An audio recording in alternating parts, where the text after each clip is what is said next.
Ask Kim. I'm here today to talk to you a little bit about developmental editing. So, I'm a developmental editor, and a lot of times people want to know what exactly that means. I think people are more familiar with like copy editors, line editors, proofreaders, that sort of editing. So, developmental editing is a little bit different. So, the first thing we're going to do is we're just going to talk about what is developmental editing. So, developmental editing is looking at the story as a whole, looking at the arc of the story, looking at the different plot points within the story, the pacing, the character building, the world building, and just making sure that it all comes together and creates the flow of a story like the author would hope that it would. So then the next thing people ask me a lot is like, what is a sign of a good developmental editor? So, just like any other editor, you might want to interview a couple or check out several different websites and then interview a couple before selecting a developmental editor because you don't want the wrong fit for your story. So unfortunately, I would say that the hard thing about developmental editing, because so much of it looks at the whole picture and like the macro edits versus the micro edits, it's really hard to offer like a free 2-chapter edit or something for new clients, just to get that feel for each other, because I can't really tell you if your first chapters do your story justice if I haven't read your whole story, right? And so it would be, I don't want to say like a disservice, but kind of to both of us, because you wouldn't really get a taste of what developmental editing is, and I wouldn't really be able to show my skills. So that's why I don't really offer free developmental editing for like portions of your novel during the interview process, because I don't think you can truly showcase the skills well in that way. What I do sometimes do is I beta read for people for a lower price, or if it's a really short story, for free, so that they can get a feel for what kind of commentary I offer. So if you do have like a really short story, like something under 2,000 words that you want some feedback on, I could certainly be open to that. So I would say like things that you would see somebody do. So number 2, my second point is like things that I think, so that's a big caveat, I think make a good, or signs of a good developmental editor, is that one, they will ask you what your vision is. So before they sit down with your story at all, they'll say to you, what do you want to convey with your story, and how do you picture your characters feeling to your reader, right? So they'll ask you that kind of information so that they're not changing your vision and your voice while they're giving you feedback. Something else that I think a good developmental editor should do is specialize to an extent. Like, it doesn't have to be like a super niche category, but like, anybody who says like, I mean, I could beta read anything pretty comfortably, but anybody who says they can really dig in and developmentally edit every single genre, I feel like, again, this is just me, I feel like that it might be hard to really know that many genres that well, because you have to be well versed in what's current in the market. You have to know what's typical historically. You have to really be very familiar with a genre to help truly developmentally edit somebody's story, especially if they're like really looking to make a certain type of story. So I usually stick to science fiction, fantasy, and then like lighter literary, like romantic, kind of, not erotica, but like romantic literary young adult kind of stuff, because those are my areas that I read the most. They're the areas I've been reading my entire life, and they're the areas that I've written in and beta read in the most. So those are the areas I'm most comfortable in. So that's something to look for when you're looking at developmental editors, is to ask them maybe what genres that they specialize in or that they feel that they can do the best job in. Okay. Number 3, signs of what I think may be like warning flags, right? So I don't want to say it's like a bad editor, because what everybody needs from their editor is slightly different. But things that I would consider to be like a red flag for me would be somebody who just says, yeah, give me your manuscript, I got it. They don't ask you anything about your goals. They don't ask you anything about what you're worried about. They don't ask you questions about what your feeling that you're going for is with your characters.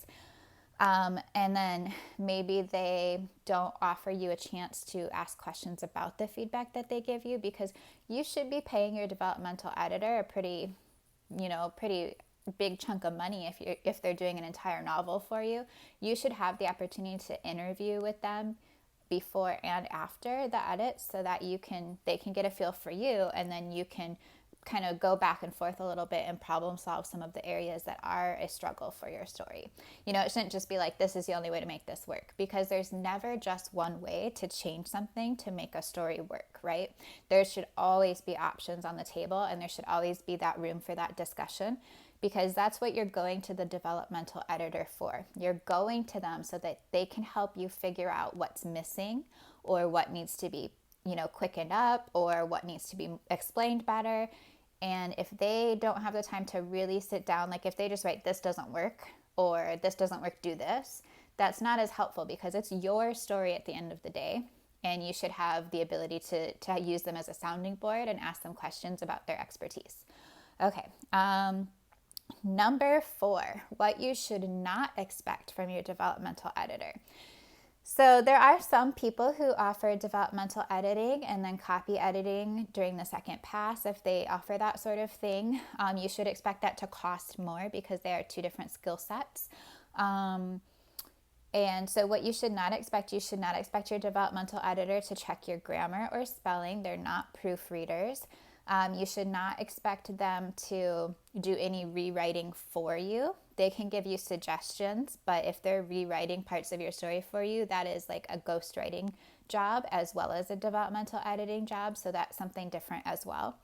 And you should not expect them to give you too much feedback on sentence structure. Sometimes I do if I'm in an edit, just because if it's something that I think is a simple fix that would read a lot more smooth, and like just kind of fix one thing with or fix a whole paragraph or the flow of a page with just 1 or 2 little tweaks, I'll probably give those kind of suggestions, but we're not required to. What we're supposed to look at is that big picture. We're not in there doing those little micro, changes.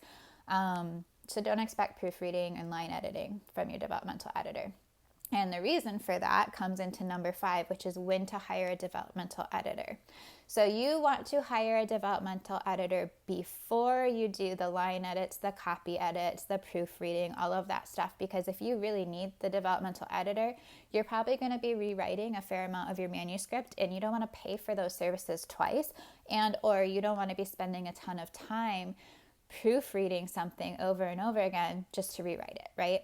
So I'm not saying like, oh yeah, hand your developmental editor your first draft and go for it. But, if I have somebody who gives it to me and like their punctuation's a little bit off, or they missed a couple capitalizations, or there's a couple echoes, or even if there's like, typos every couple pages or something, if I'm developmentally editing, which is different than beta reading, if I'm developmentally editing for you, I know that you're going to be rewriting probably some fairly large sections.